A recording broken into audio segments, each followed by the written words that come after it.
Welcome back. You're watching the Checkered Flag with me, Sonali Krishna. And me, Karun Chandok. And we're going to be discussing, for those of you who just tuned in, the business dynamics of the Indian Grand Prix. So Karun, my research tells me that, most partners, for instance, the Jaypee Group, who's brought the Formula One to India, it's really a loss-making proposition. The Formula One week itself, yes, for the circuit it will be a loss-making proposition. Sure. Once you look at the rights fees, etc., etc., as you said at the top of the show, all the revenues from advertising all go to FOM, and the only income is the gate money, which in a country like India you're never going to recover. But I think what circuits around the world look at, and as their sort of business model on the whole, is the other 51 weeks. I think also a lot of the recovery, if I think is the right word, for the site and for the project will come from the area around it. Sure. So what's in it for Jaypee? That is very unclear, but what is clear is the fact that they've spent humongous amounts of money in building the circuit and the surrounding area. But is that money justified? What's in it for them tangibly? Tara Kapoor has a very consolidated report on that one.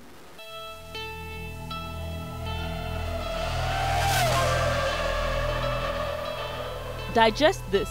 The Shanghai International Circuit suffers a loss of $7 to $8 million every year. The story is somewhat similar in Malaysia, where the government loses $35 million year on year to support the Sepang International Circuit. Abu Dhabi's Yas Marina Circuit is just about breaking even, and the picture is just as bleak for circuit developers in Korea, Turkey and Bahrain. In fact, in Melbourne, the situation got so bad that the Labour MP Michael Danby said the Grand Prix may have been a good deal in 1996 when it cost the government only $1.7 million. Now, to me, everything points to Melbourne saying thanks for the memories, but gracefully declining to renew the Grand Prix contract, especially since it cost the taxpayers of Victoria $50 million a year. The latest edition is India's first ever Grand Prix, and according to experts, it's all set to incur losses of $30 million year on year.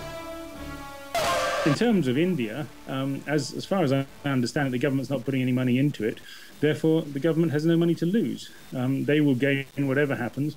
And one has to ask, perhaps, why the Jaypee Group is doing all this for India when India is not giving anything back. And that's exactly the question we are asking. Why would Jaypee Group, the circuit developer and Indian Grand Prix host, make an investment that adds up to a whopping $500 million for a property as risky as Formula One? Ultimately, we are introducing a new sport which was unthinkable 3 years back for our country. And we have reason to believe, with so much of growth in automobiles, with the economy doing better, people, there is a distinct shift in lifestyle. We are also developing a world-class cricket stadium to house 1 lakh spectators. There would be academy for training the Formula One drivers. We have not taken a branding route to invest in sports. We have taken this development of infrastructure, which we believe is a key trigger. This is very obvious that this has been encouraged quite a bit by Mayawati. She has encouraged this because she wants to develop the state. She was in fact fighting with the centre at a point that I need an international airport of my own because this is what Formula One requires. Even she tried to leverage Formula One. On those terms, we look at it, then these losses or expenses are quite negligible. So while the Jaypee Group understands that it has losses to incur when it comes to simply hosting Formula One, its ambitions go much beyond F1. The Jaypee Group, who have their fingers in power, cement, hospitality and engineering, are looking to dramatically grow their real estate business by becoming the biggest name when it comes to the development of Greater Noida. Through this project, Jaypee is looking to jump up the charts and truly become a force to reckon with. From creating an international airport, to a cricket stadium, to the Yamuna Expressway, the Budh International Circuit is just a very small piece of the pie. Hosting a world-class property like the Formula One gives Jaypee an edge over competitors as it puts the company on the global map and will dramatically up the real estate appreciation of Greater Noida, which was otherwise a pretty undervalued township. You're able to charge a premium if you're able to differentiate a product. In a large township like Jaypee, it's not only going to be about the premium, it's also going to be about the saleability. Because on such a large scheme, to be able to sell the residential scheme without any attractiveness would be difficult. I believe that the real estate premium would be able to well cover over a period of time the capital cost as well as the annual fee that they need to deliver to Formula One. That's as far as the real estate boon is concerned. The biggest motor racing sport, F1, will impact many industries in terms of economy and advancement. So from Bollywood filmmakers who are already eyeing the circuit for shoots to automobile companies trying to leverage the opportunity with plans of starting motor racing academies, to renting out the track to motor enthusiasts who'd like to learn or practice fast driving. A week of Formula One will open up India as a market with many possibilities, just as it did for international counterparts like Abu Dhabi, Malaysia, or even Turkey. Look at Abu Dhabi. They created the Yas Island in the middle of nowhere. Okay, it's got now hotels. It's got the Ferrari Park. It's got discotheques, nightclubs. It's got a Formula One facility. Now, everyone is suddenly focused on Abu Dhabi. But all is not well in Jaypee's Grand Prix paradise. In almost all countries where a GP is hosted, the government helps bear the cost burden by paying at least a part of the license fee to FOM. The math suggests that the cost of hosting Formula One is too high for Jaypee to manage this entire venture on their own. Here's how the expenses stack up. The land acquisition of the 875 acres of the BIC is about $200 million. The cost of construction is about $250 million. The license fee paid to FOM is around $40 million, while other operational costs stack up at around $20 million. The total cost to Jaypee? $510 million.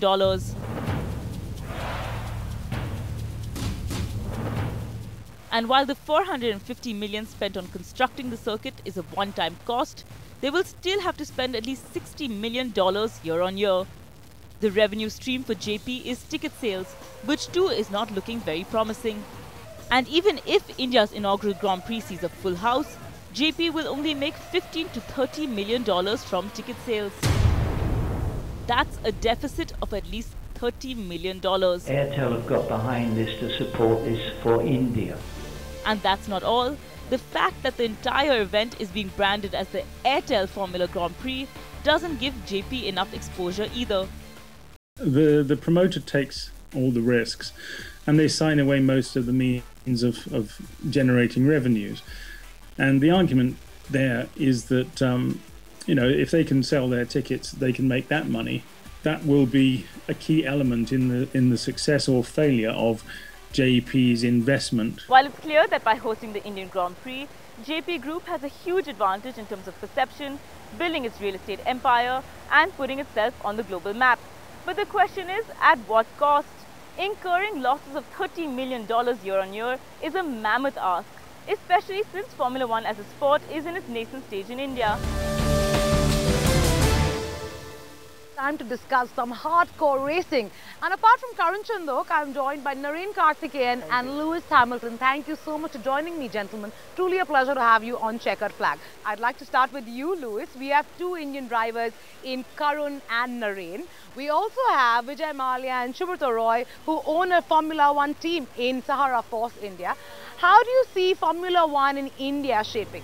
I think I hear more and more that there's more and more go-kart tracks and more people trying to get into racing over here, and they don't have the same infrastructure here as they have back in Europe, but I think it's growing, and I hope that by having the Grand Prix here we can increase the rate of development here.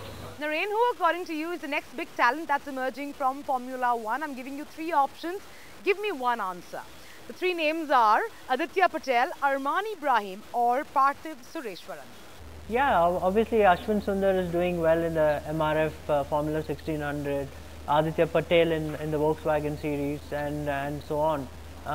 So, you know, Arman is going to America, he's taking a different route. I think India's done really well for the infrastructure we had. Well, Naren is clearly being very safe and very politically correct. So, Karun, I want to bring you in and I'm expecting a more candid answer from you. How do you think Indian drivers stack up against the international ones?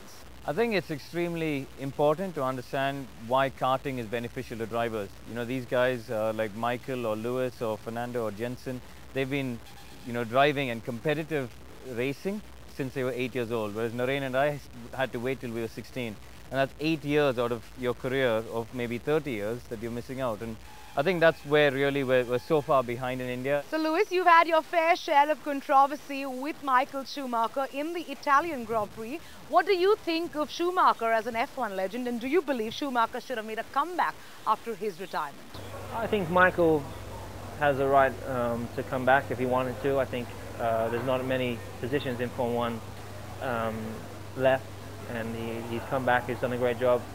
We had a little bit of a battle, which was, you know, he is a legend, so it was pretty cool to be racing with him regardless of how it ended up. Let's see how long he stays. Thank you so much for joining us, gentlemen. Thank you, Naren. Thank you, Lewis. And thank you so much for giving us time on Checkered Flag. Well, after that, it's time for a quick breather, so go grab a snack, but make it snappy. Is coming up, is Shah Rukh Khan on Formula 1. Stay with us.